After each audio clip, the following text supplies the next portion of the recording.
দেখো এত সেজেগুজে আমি হাজির হয়েছিলাম কলেজের সোশ্যালে। কলেজ তো পাশ করেছে অনেক দিনই হয়ে গেছে, কিন্তু সোশ্যালে তো উপস্থিত থাকতেই হয়, না হলে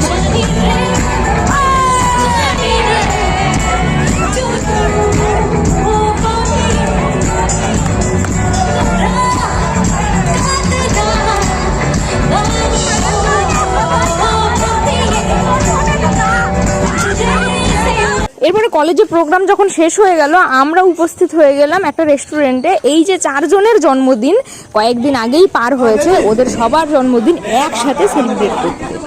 তারপরে যথারীতি কেক খাওয়া খেয়ে হলো। 4 জনের জন্যই কেক আনা হয়েছিল, সবাই মিলে কেক কাটলো, কেক খাওয়া খেয়েই হলো। দেখো এরকম টুকটাক প্রোগ্রাম ছাড়া ওদের কারোর সাথে সেরকমভাবে আমার দেখাই হয় না।